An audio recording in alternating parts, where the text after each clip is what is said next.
3 dias antes da minha cirurgia de grande porte, eu achava que entendia o que significava suportar tudo em silêncio, sem quebrar. Eu acreditava que me manter calma protegeria o último fio frágil que ainda me ligava às pessoas que eu continuava chamando de família. Meu nome é Kayla Simons. Tenho 28 anos e aquela semana deveria ser sobre sobreviver a uma operação médica capaz de mudar meu futuro.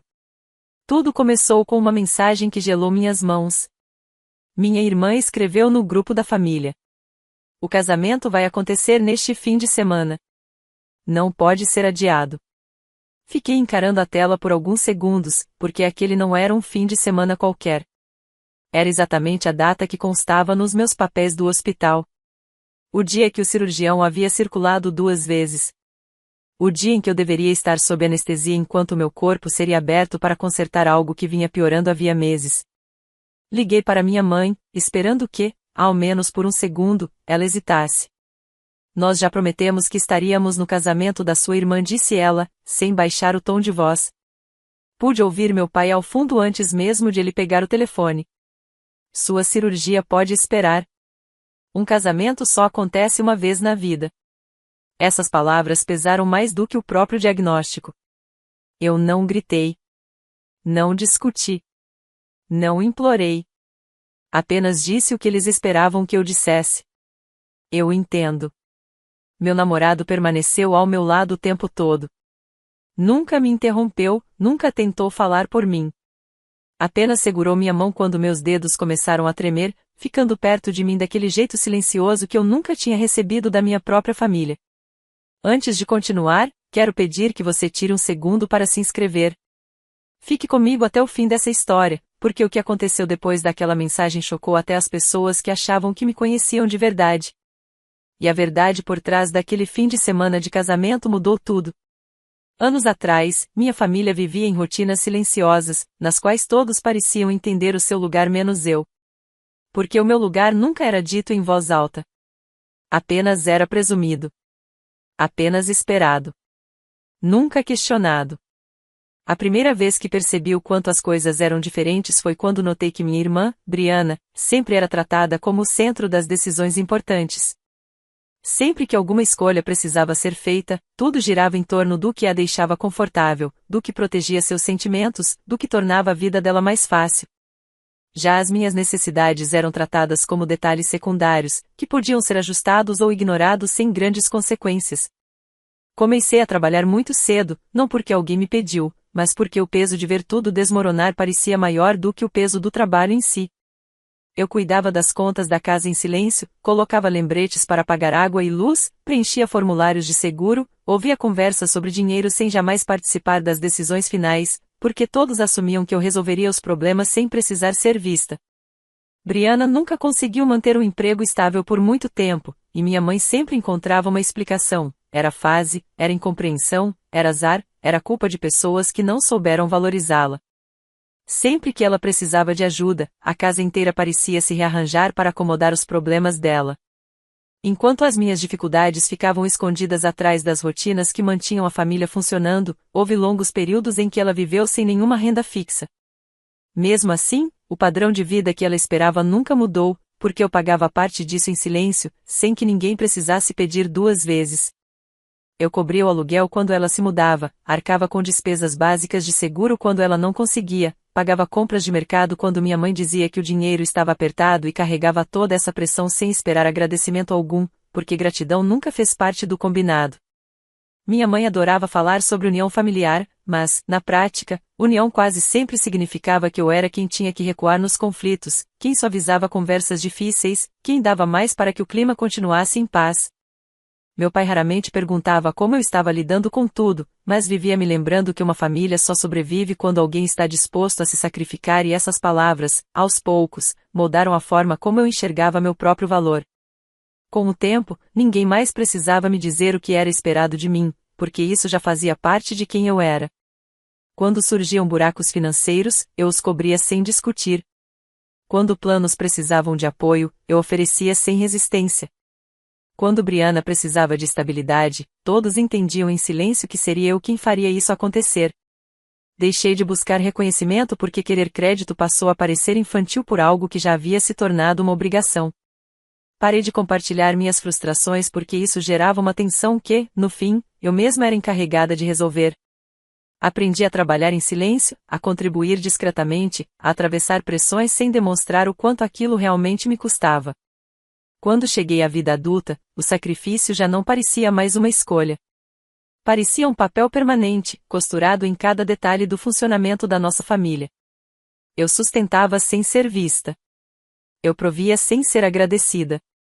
Eu me ajustava sem que ninguém pedisse, porque aquele era o único jeito que eu conhecia de manter tudo estável. E, sem perceber exatamente o momento em que isso aconteceu, eu deixei de acreditar que merecia ser cuidada da mesma forma que cuidava de todos os outros. 2 semanas antes de tudo desmoronar, o clima dentro da minha família mudou de um jeito quase alegre no início, como se algo novo e promissor tivesse entrado em nossas vidas antes mesmo que eu tivesse tempo de questionar. Brianna anunciou que ia se casar. E, por um breve instante, senti uma felicidade verdadeira por ela, porque acreditei que, finalmente, ela havia encontrado algo estável, algo que pudesse dar direção à vida dela, algo que talvez aliviasse a pressão sobre nossa família. Eu a parabenizei sem hesitar, sem perceber que aquele momento logo se transformaria em uma responsabilidade não dita, colocada silenciosamente sobre os meus ombros. Minha mãe e meu pai entraram em modo de planejamento quase de imediato, e junto com o entusiasmo veio aquela expectativa familiar de que eu arcaria com a maior parte das despesas, sem resistência. No começo, tudo parecia leve, preenchido por conversas sobre locais, decoração, lista de convidados e sobre como era importante que tudo parecesse perfeito para que ninguém julgasse nossa família. Eu concordava com a cabeça durante essas conversas não porque estivesse totalmente de acordo, mas porque ainda acreditava que proteger a harmonia da família era minha responsabilidade. No início, os valores pareciam razoáveis, altos, mas administráveis. Então, eu dizia a mim mesma que aquilo era temporário, que um evento de família merecia apoio e que eu deveria me orgulhar de contribuir. Eu queria acreditar que pagar pelas coisas era uma forma de amor. E queria acreditar que esse amor, algum dia, retornaria para mim de um jeito que eu realmente pudesse sentir. As primeiras rachaduras surgiram em silêncio. Cada nova lista de despesas chegava mais rápido que a anterior, mais longa, mais detalhada, menos prática. Um local simples virou um salão de luxo. Um vestido modesto virou uma peça exclusiva de grife. As flores deixaram de ser apenas flores e se transformaram em arranjos importados que custavam mais do que todas as minhas despesas mensais. Eu comecei a me sentir confusa. Ainda assim, forcei-me a ficar em silêncio, porque questionar parecia traição. Continuei concordando com os pagamentos, convencendo a mim mesma de que aquele era o trecho final, de que depois do casamento tudo se estabilizaria, de que meu papel de manter tudo em pé iria, aos poucos, desaparecer e dar lugar a algo mais saudável. Eu continuava dizendo a mim mesma que, às vezes, uma família precisa que uma única pessoa carregue o peso para que todos os outros consigam respirar. E eu fazia isso havia tanto tempo que parar agora parecia antinatural. Mas os pedidos começaram a mudar de tom. Deixaram de soar como necessidades e passaram a soar como expectativas. Brianna começou a enviar mensagem atrás de mensagem, listando coisas que não tinham nada a ver com conforto ou necessidade, e tudo a ver com imagem e status. Cada nova exigência parecia menos uma celebração do amor e mais um teste de quanto eu estava disposta a abrir mão antes de finalmente me quebrar. Algo dentro de mim começou a mudar. Eu não acusei ninguém. Não discuti. Não levantei a voz. Apenas comecei a me perguntar se, no meu mundo, a palavra família não havia se transformado lentamente em outro nome para obrigação, em vez de cuidado. Mesmo assim, eu ainda transferia o dinheiro. Ainda aprovava os planos. Ainda dizia a mim mesma que era isso que uma boa filha deveria fazer. Guardava minhas dúvidas só para mim, porque o silêncio sempre pareceu mais seguro do que o confronto. Eu continuava enviando dinheiro porque a paz sempre foi mais valorizada do que a verdade. Continuava sorrindo durante as conversas porque quebrar o padrão parecia mais assustador do que continuar dentro dele. Ao final daquela semana, a sensação de que algo estava errado já não ficava apenas no fundo da minha mente. Ela passou a viver dentro do meu peito, constante e pesada, esperando o momento em que eu finalmente não conseguiria mais ignorá-la. Alguns dias depois, meu corpo parou de me dar avisos silenciosos e começou a me obrigar a escutar. A dor veio sem drama, sem alarde, apenas uma pressão profunda que tornava difícil respirar de um jeito normal. Meu namorado, Daniel, foi o primeiro a perceber que algo estava errado. Não porque eu reclamasse, mas porque meus movimentos ficaram mais lentos e minhas mãos começaram a tremer quando tentei segurar um copo de água. Ele me levou ao hospital sem transformar aquilo em uma conversa. Eu permaneci no banco do passageiro tentando organizar meus pensamentos enquanto ele se concentrava na estrada. O maxilar tenso, a presença calma de um jeito que me fazia sentir menos sozinha sem precisar de palavras. Naquele momento, eu não pensei em casamentos nem em dinheiro. Pensei apenas em permanecer consciente tempo suficiente para entender o que estava acontecendo. O Dr. Samuel Ura entrou na sala com a voz tranquila e uma expressão séria que não parecia cruel, apenas honesta. Explicou minha condição devagar, usando palavras que não tentavam me assustar, mas que também não suavizavam a verdade. Disse que a cirurgia não era opcional.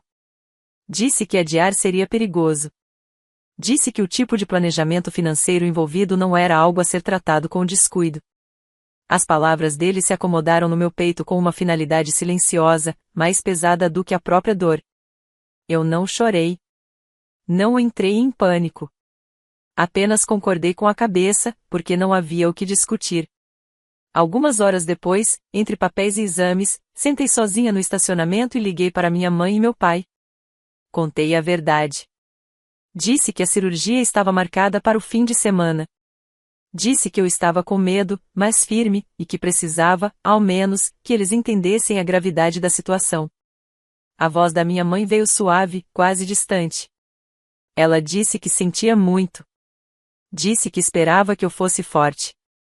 Então fez uma pausa e, em seguida, desviou a conversa de volta para os preparativos do casamento, perguntando se eu já tinha enviado o pagamento adicional para o local da festa. A rapidez daquela transição parecia irreal, como se a palavra cirurgia tivesse apenas passado pelos ouvidos dela sem se fixar em nenhum lugar real. A voz do meu pai veio logo depois. Ele não perguntou sobre o meu estado de saúde. Ele não perguntou o que o médico havia dito. Disse apenas que grandes eventos exigem sacrifícios e que casamentos não podem ser prejudicados por problemas pessoais. Disse: você deveria deixar sua situação de lado para que os planos dela não desmoronem. O jeito como ele falou da minha saúde fez tudo parecer pequeno, como se fosse apenas um incômodo, e não uma ameaça real. Aquele foi o primeiro momento em que senti algo dentro de mim mudar sem se quebrar. Disse a eles que não podia mais enviar dinheiro. Disse que os recursos que eu tinha agora eram necessários para o hospital. Disse que não haveria exceções. Minha voz não se exaltou, mas também não tremeu. Eu não estava com raiva. Eu estava exata. O silêncio que veio depois não foi um silêncio tranquilo. Foi daquele tipo que parece sugar o ar de dentro do ambiente. Depois da ligação, fiquei sentada no carro, com Daniel ainda ao meu lado. E, pela primeira vez, entendi o que significava traçar um limite que eu nunca havia traçado antes. Eu não sabia o que isso me custaria nos dias seguintes. Mas sabia que, se eu cruzasse aquela linha de novo, perderia algo muito mais importante do que dinheiro. 2 dias depois de contar a ele sobre a minha cirurgia, meu celular vibrou de um jeito que parecia mais pesado do que uma mensagem comum. Eu tinha acabado de organizar alguns documentos médicos quando o nome de Brianna apareceu na tela. A mensagem era curta, direta e descuidada daquele jeito que só o que é feito de propósito consegue ser. Ela escreveu que o casamento aconteceria exatamente no mesmo fim de semana.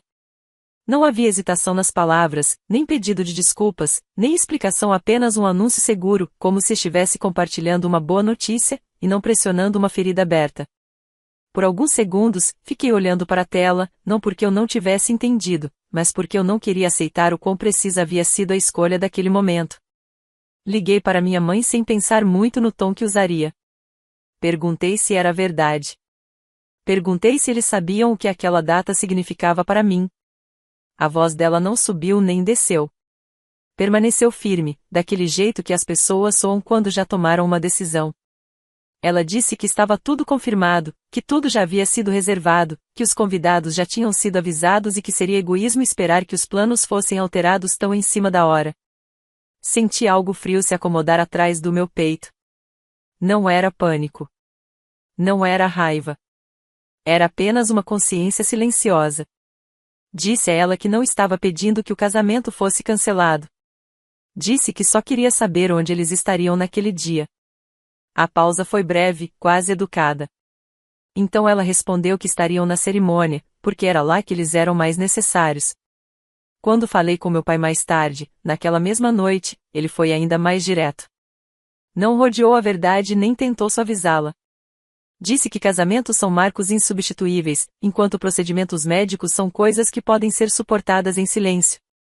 Disse que fazia mais sentido eles estarem ao lado de Brianna em uma celebração pública do que sentados em silêncio em uma sala de espera de hospital. Ele não levantou a voz. Não parecia irritado. Parecia definitivo. Foi nesse momento que a última peça se encaixou para mim. Eu entendi que aquele timing não era coincidência. Entendi que não era descuido nem ignorância. Entendi que Brianna havia escolhido aquela data depois de saber da minha cirurgia e não antes. E que nunca foi por conveniência. Era sobre pressão. Era sobre controle. Era sobre me empurrar para um lugar onde eu me sentiria pequena demais para me proteger. O mais estranho foi que eu não senti vontade de discutir. Não senti necessidade de me defender. Não chorei. Não gritei. Apenas me senti cansada de um jeito muito claro, como uma porta se fechando dentro de mim, uma porta que eu vinha mantendo aberta havia anos demais. Daniel percebeu que algo havia mudado em mim antes mesmo de eu dizer qualquer coisa em voz alta. Ele não fez perguntas que exigiam respostas.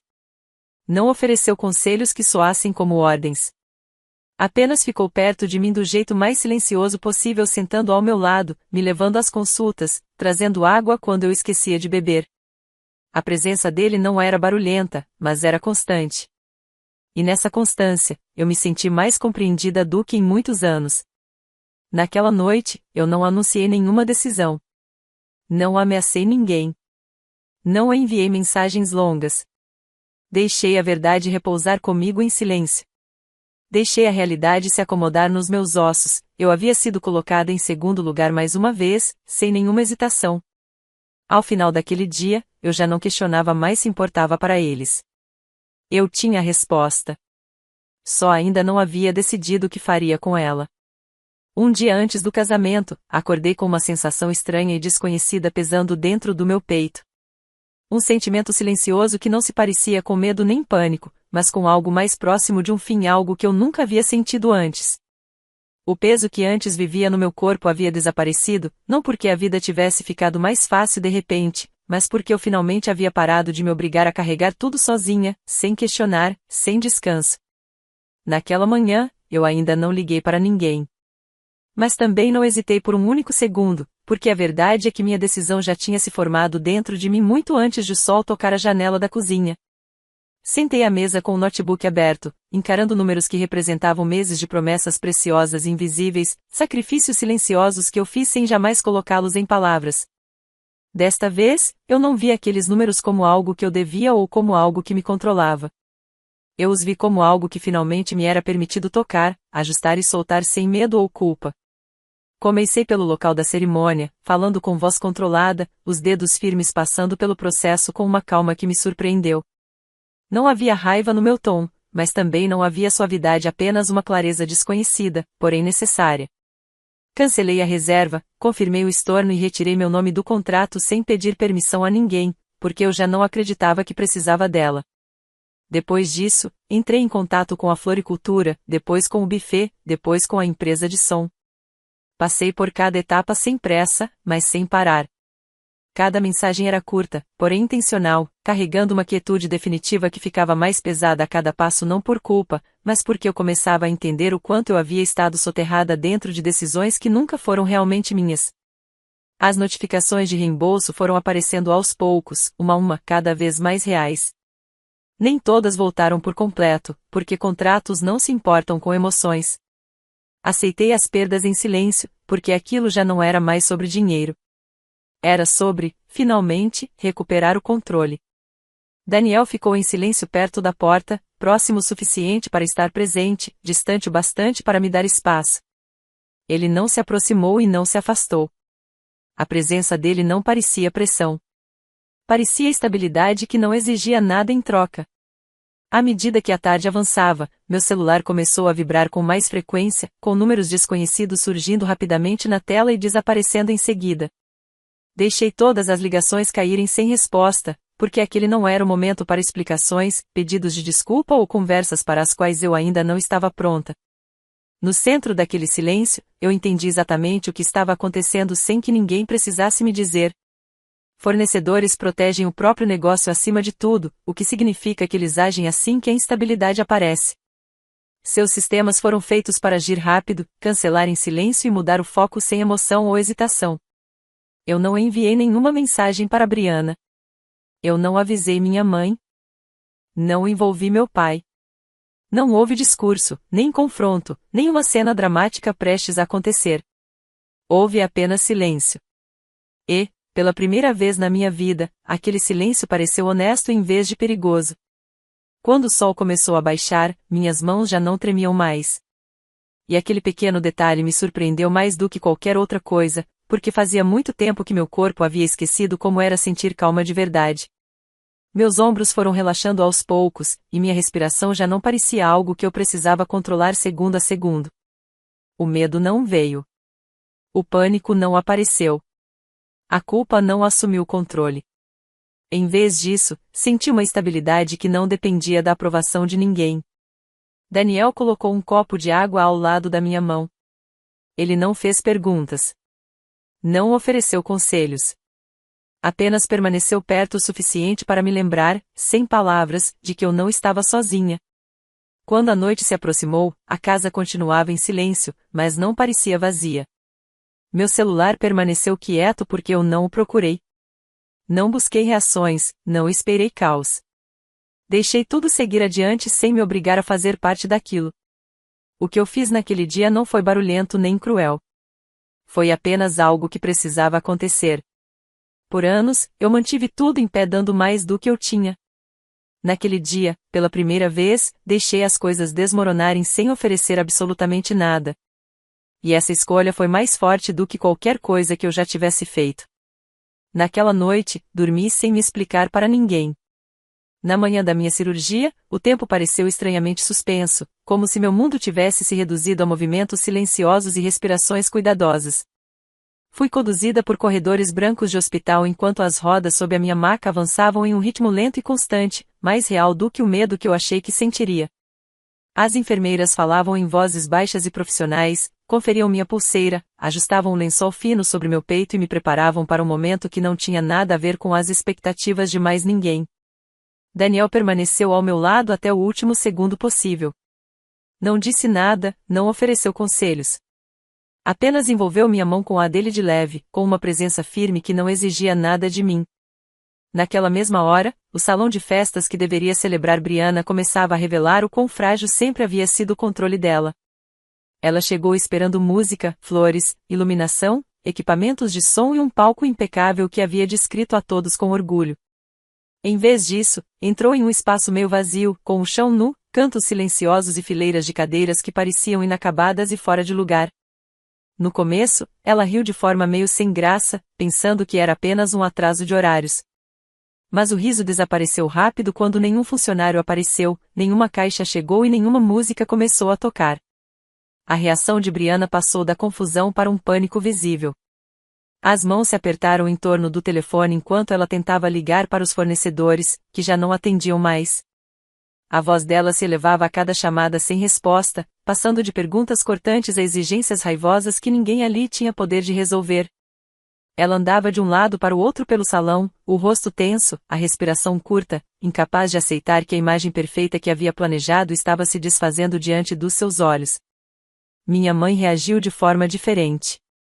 No início, tentou manter as aparências, recebendo os convidados com sorrisos forçados, dizendo que devia ter ocorrido algum erro técnico. Mas, com o passar dos minutos, o sorriso começou a rachar. Ela puxava Brianna de lado repetidas vezes, sussurrando com urgência, tentando acalmá-la enquanto claramente não entendia o que estava acontecendo. Meu pai se movia inquieto perto da entrada, ligando para pessoas que achava que poderiam consertar a situação, prometendo soluções que, na verdade, ele não tinha como oferecer. Os dois pareciam perdidos em um espaço onde sempre acreditaram que tudo seria resolvido em silêncio por mim.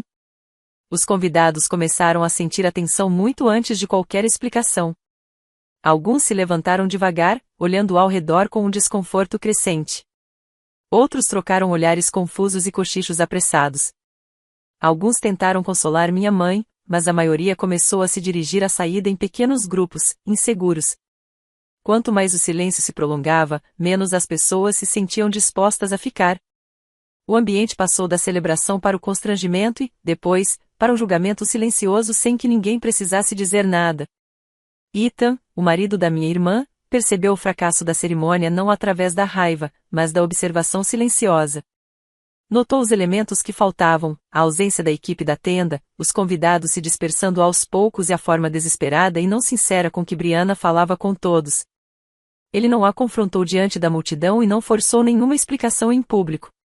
Apenas permaneceu ali, assistindo ao desmoronamento do casamento, enquanto sua expressão mudava lentamente da confusão para a decepção. No hospital, meu corpo era preparado para a cirurgia sem ruído, sem drama, sem plateia. Eu ouvia o som suave das luvas sendo ajustadas, dos equipamentos sendo posicionados, das instruções calmas trocadas entre enfermeiras e médicos. Não senti triunfo, nem satisfação, nem vontade de imaginar o que estava acontecendo em outro lugar. Meus pensamentos haviam se aquietado, focados em sobreviver, não mais em ser útil. No salão de festas, o colapso chegava ao estágio final. Mais convidados iam embora. Alguns balançavam a cabeça com educação. Outros evitavam olhar diretamente para Brianna. Alguns cochichavam abertamente entre si, sem sequer tentar esconder a decepção. O salão foi se esvaziando aos poucos, deixando para trás decorações inacabadas, familiares confusos e uma noiva incapaz de controlar a situação, por mais alto que falasse.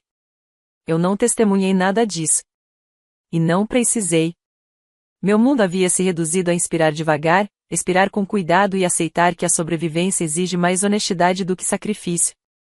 Quando as portas do centro cirúrgico começaram a se fechar atrás de mim, eu me senti mais leve. Não porque tudo tivesse se tornado fácil de repente, mas porque, pela primeira vez em anos, eu não era mais a pessoa que mantinha todos unidos enquanto se despedaçava por dentro. 2 semanas depois, minha vida já não se parecia em nada com o que fora antes, não porque algo milagroso tivesse acontecido, mas porque eu finalmente havia parado de tentar salvar pessoas que nunca planejaram me proteger. A primeira coisa que soube, sem nem precisar ver com meus próprios olhos, foi que Ethan não ficou. Os papéis seguiram silenciosamente pelo sistema judicial depois que ele entendeu toda a extensão da manipulação de Brianna não apenas contra mim, mas contra ele também. Ele não gritou, não fez cenas públicas, não arrastou o processo pelo amargor. Apenas foi embora de uma vida construída sobre aparência em vez de verdade, escolhendo a distância em vez do dano. Meus pais não desmoronaram de forma dramática, mas o mundo deles se estreitou de maneiras que não puderam ignorar. Sem o meu apoio financeiro, os hábitos confortáveis viraram cálculos cuidadosos. As férias se tornaram lembranças, não planos. As compras passaram do impulso à hesitação. Eles aprenderam o que significa se ajustar sem alguém impedindo, em silêncio, as consequências de suas escolhas. Tentaram me procurar mais de uma vez, não com pedidos de desculpa, mas com confusão, como se esperassem que eu voltasse da mesma forma que a maré volta, sem questionar. Eu não respondi. Cortar o contato não pareceu raiva, nem vingança. Pareceu ar circulando em um cômodo que havia ficado fechado por tempo demais. Troquei meu número. Mudei meus arquivos de trabalho. Parei de me explicar.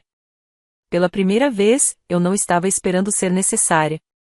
E a ausência desse papel deixou minha vida mais silenciosa, mais estável, mais clara. Daniel nunca tentou me empurrar para ideias de encerramento ou perdão. Ele permaneceu ao meu lado de um jeito que nunca foi barulhento, nunca forçado, nunca pesado. Numa noite, enquanto estávamos sentados em um pequeno parque, sem nada de dramático no ar, ele me pediu em casamento. Não houve discurso grandioso nem cena pública. Apenas a honestidade na voz dele, o calor no olhar e aquele tipo de calma que parece segurança, não obrigação. Eu disse sim sem medo. Nosso casamento não foi grande. Não foi feito para impressionar ninguém. Não havia expectativas para cumprir, nenhuma imagem a sustentar, nenhuma pressão para encenar algo. Aconteceu em um jardim simples, com um pequeno grupo de pessoas que entendiam silêncio, respeito e limites. Usei um vestido que parecia comigo, não um figurino para aprovação. Daniel ficou ao meu lado sem precisar provar nada a ninguém. E, pela primeira vez, parceria pareceu real. A lição que carreguei de tudo isso não foi sobre vingança, vergonha ou vitória. Foi sobre aprender que o amor não exige autodestruição, que lealdade sem respeito acaba se transformando em abandono de si mesma, e que proteger os próprios limites não é crueldade, é sobrevivência. Entendi que pessoas que só valorizam o que você oferece nunca vão valorizar quem você é. E que, às vezes, ir embora é a forma mais honesta de força que alguém pode escolher. Obrigada por permanecer comigo nesta história do começo ao fim, porque esses momentos não são só meus. Eles refletem escolhas que muitas pessoas enfrentam em silêncio. Se essa história tocou você de alguma forma, eu gostaria muito de conhecer seus pensamentos, suas experiências ou sua perspectiva. Fique à vontade para compartilhar nos comentários porque a sua voz importa mais do que você imagina.